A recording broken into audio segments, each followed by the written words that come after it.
검찰은 유병헌 회장 일가를 소환하기 전에 우선 청해진 해운 김한식 대표를 소환합니다. 네, 이번 사건과 관련한 첫 번째 피의자 소환입니다. 취재기자 연결합니다. 조임정 기자.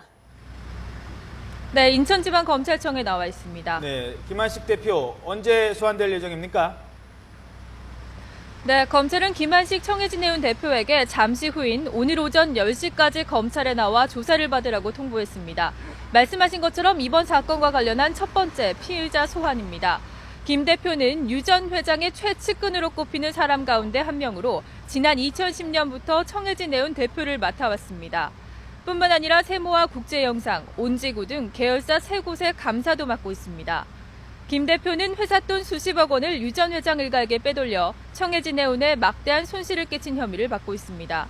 특히 최근 몇 년 동안 실제 컨설팅을 받지도 않고는 유 전 회장의 두 아들이 대주주인 지주회사 아이오나이 홀딩스와 유 전 회장 일가가 소유한 페이퍼 컴퍼니에 컨설팅 명목으로 수십억 원을 지급한 것으로 확인됐습니다. 이와 함께 세월호가 출항할 때마다 청해진 해운이 유 전 회장 일가에게 상표권 사용료를 지급한 것으로 드러났습니다. 유 전 회장 일가가 특허청에 상표권을 미리 등록한 뒤 청해진 해운에게 스스로 명목으로 돈을 받아온 겁니다. 청해진 해운이 소유한 다른 선박들도 마찬가지여서 해마다 1억 원가량을 상표권료로 지급한 것으로 전해졌습니다. 검찰은 이를 포함해 계열사들이 지난 10여 년 동안 상표권 사용료로 500억 원에 가까운 돈을 지급한 것으로 분석하고 있습니다. 검찰은 과도한 상표권 사용료 수수료가 배임과 횡령 행위에 해당한다고 보고 있습니다. 검찰은 김 대표의 이런 행위 때문에 세월호 등 선박들의 안전 장비와 선원들의 안전교육 등 정상적인 투자가 전혀 이루어지지 않은 것으로 보고 있습니다. 검찰은 김 대표를 상대로 유 전 회장이 청해진 해운 등 계열사 경영에 실제 관여했는지, 유 전 대표 일가로부터 부당한 내부 거래를 지시받았는지를 추궁할 계획입니다. 네, 이번 주에 핵심 관계자들이 잇따라 소환될 예정이죠.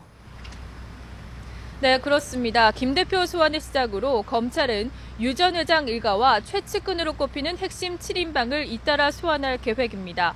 우선 검찰은 해외에 머물고 있는 유 전 회장의 차남 혁기 씨와 장녀 섬나 씨, 그리고 한국제약의 김혜경 대표 등에게 출석을 통보했습니다. 당초 오늘까지 검찰에 나와 조사를 받으라고 통보했지만 이들은 아직 귀국하지 않은 것으로 전해졌습니다. 검찰은 변호인을 통해 다시 소환을 통보할 계획입니다. 이와 함께 주요 계열사 경영진을 포함해 핵심 관계자들에 대해서도 차례로 소환 일정을 조율하고 있는 것으로 전해졌습니다. 앞서 검찰은 광범위한 압수수색과 다양한 참고인 진술을 통해 유 전 대표의 혐의를 입증할 증거 확보에 나섰습니다.